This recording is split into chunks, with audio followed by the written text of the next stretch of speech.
akka keenyaa eegallu barreeffadhaadha.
Katana hijama ijarta ase eegala class keessatti addaati gatii starta. Yoo kana jaalladhu barna akkamitti wajjin haasa'uu danda'a? Nallaalaa qoodi ni sirreessa. Haa gorsanii qoodi. Tuni waraqaa akka tasaa bijatiin akkanni sun agartee turte an bise siin nagartu fuudheetuma na haaftee ittiin deessee san booda bakka waan isin jetteen beeku akkamsi godhe yoo. Akka malee na rifacheetti. Isheen irra waraqaa barreessa siin deebisa yoo isheen narraa fuutee bakka buutee naa deebisuu turtee gaafan ol deebi'ee ilaalu barsiistuudha. Akka malee na rifacheetti. Garuu tarkaanfii guddaan irra fudhattee itti na fakkaatti ammallee sin jaalladha. Warra koo gabaree baratanillee wal jaalachuun waanuma jiru. Deemaa. Sanumaafuu bakka barsiiftuun akkasuma heenaan jettee maaliin godhuu danda'aree barsiistuudha hin koo jechuun illee naan taate. Sanumaaf hindisee bakka adabbii yoo jiraattellee walumaan fudhannee qaattiin naree maal rakkoo qabu. Akka maatii akkasiin fidduutti maatii kiyya ammaan tana silaa waa'ee barnoota irratti illee ta'e dhimmi kun dhimma barnootaa ta'e wayyaadhaa jiruu maatiin kiyyallee jaalala na quban qaban. Amma dhimmi kun osoo nuti namni biraan irraa xumureen jaaladha malee maatiin kiyya akka dhimma jaalala kiyyaa nu waliin fudhatu hin barbaanne. Kun qabu barsiiftuu bakka yoo isin adabbisi kennitellee kophaa hin taane waan ta'eef anillee suma wajjin jira beekee gite barsiiftuun nu yaamte. Ittiinneetuma bakka sirreessina malee maatii fidi yoo isin jettellee numa sirreessina rakkoo qabu. Ayyaata. Amma ni jala. Ni dandee amma sa'aan kanneen deemramte barsiiftuun boodii yoo si dubbistee hore si dubbisuun oltu garuu. Akka kilaasii kana lammaffaa deebitee natti hin seennee naan jettee bakkaan dhimma kana akkaataa itti raawwatamu toonuma laalla garuu. Kan qabu walumaan ittiin barsiiftuun illee sun isinis nama jaalatee beekuu mire. Silas mara uumaan jettee ittuma hin rakkoon qabu yoo ta'e illee kilaasii keessatti wanni akkanaa isin irraan eegamu maal jetteetu walwanti malee sun nuti illee bakka kilaasii keessaa dogongorree jirra. Ni sirreeffanna barsiiftuu kanaatiin jechaa nu jennee ituma sirreessina malee maatii fidiyoo isin jettellee kana rakkoon qabu numa sirreessina. Ni sirfaadha garuu. Amalee barsiistuu akka hin godhan seenee akka nama beekuun naa barreeffate baruun ta'e kan illee addunatti hin taane wal fakkaataadha garuu. Anillee hedduu rifadhee argisiisin nagartoomu haalaan ni rifadhe beeku.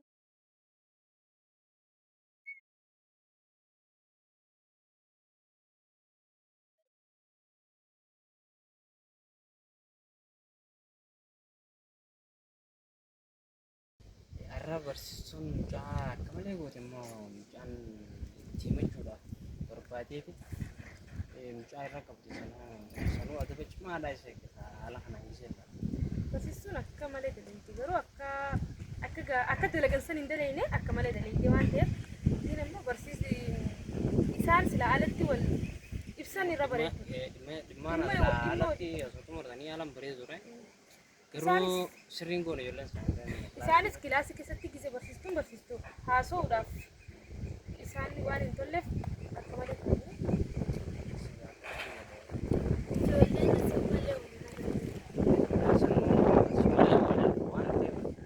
haalaan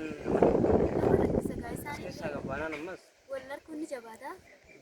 baay'ee takka jabaata. Barsiistuun kun immoo maaliif isin haala akkasiisan kan dalaytu?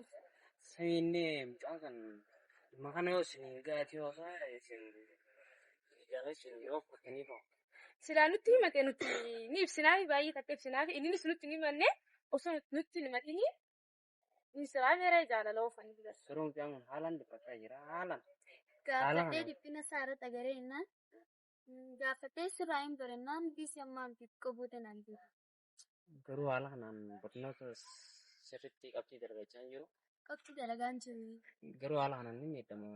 Mucaan hamee gorsinee isinillee yoo waan itti dhiyaatan cimuuf ni addaa. Rakkoon qabu ni sirreessina. Ni hayaanummaa. Ayyuu ni deemna. Isin ammoo atis itti aaddeetti waan saa yoo ta'e nurraa gorsi nuti illee ni gorsina waan ta'eef haanillee ittiin himaa bakka nulachuutu waan isaan gorsinee yoo waan alatti ta'e daree kilaasii keessatti waan hin taaneef itti himna. Isaanii kana furuu qabna haala kanaan ijoolleen tun qabxii bareedaa waan hin finneef isaanii kana furuu qabna. Mucaan dubbisuutti hin jiru. Ni sirreessina. Rakkoon qabu ni sirreessina. Nutis mucoo ni sirreessina. Isinis mucaa sirreessa. Keessa hunda baachuu qabdan fillee waan sirraa eegamu. Bakka rakkoon qabu. Rakkoon qoftisanii rakkoon qabu dhiisi. Isin ammoo barsiistuudha. Barsiistuu sana garuu nutti ulfaatee itti dubbachuudhaaf nutti ulfaate waan ta'eef namni itti dhiyaatu takka itti dubbatee silaa haala kana nuuf fure irra wayya. Barsiistuu dhiisi. Akka kana ganaa akka isin ittiin deebine nurraachuu qabda. Ittiin barsiisuu ni yaallumdaa. Akka ittiin deebine akka barsiisuu illee qixaatamaa isin galchine irraa kadhannaa waan danda'amneef.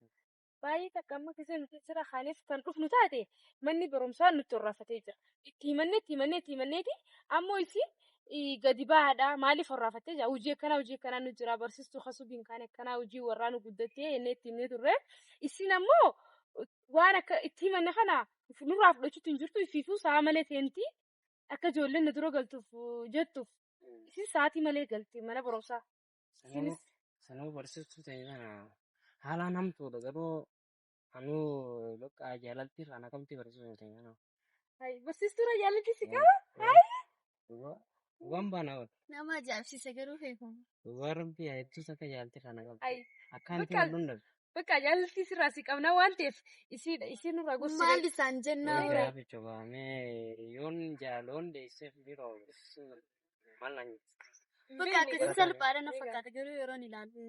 Ini qoygamee inni ilaalee hundaafuu. Itti dhalaa'imee kara isiisa.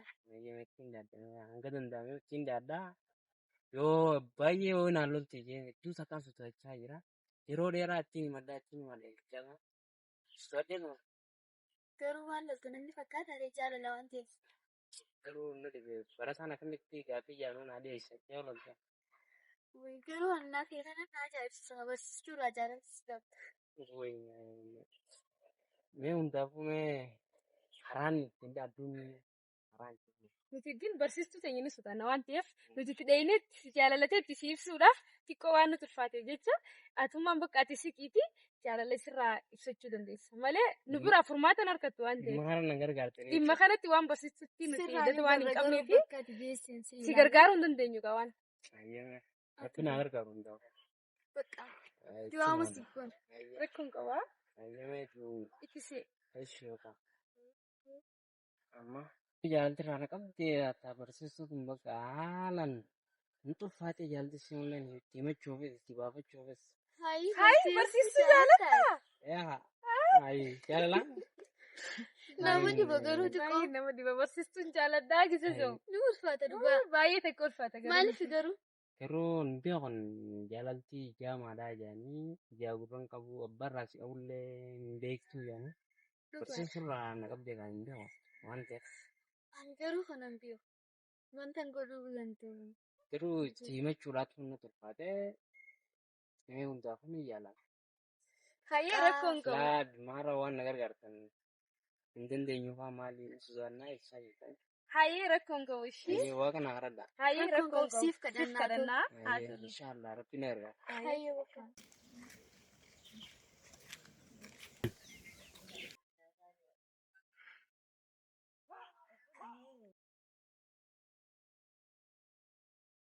Maaliin irraa fudhata? Maaliin irraa fudhee? Maaliin irraa fudhee? Barsiistu Oo, akkam nagaa nagaa, fayyaadha fayyada, nagaana nagaa. gaaffii namoonni kan dhabi meeyyee Maaliin irraa fudhate? Inni qorqoraa mucaan as fidee kan haala.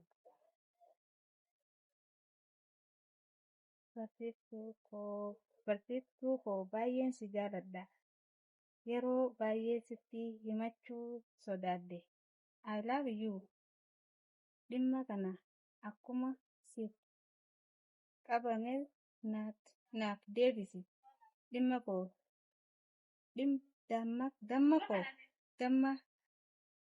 damma koo baay'ee si jaaladha. Tamaarii natti ulfaata yeroo hunda deebisuuf. Nan jaaladha ture natti ulfaate garuu tamaarii fayyaa akkam jeetiin deebisaaf. Natti ulfaate garuu.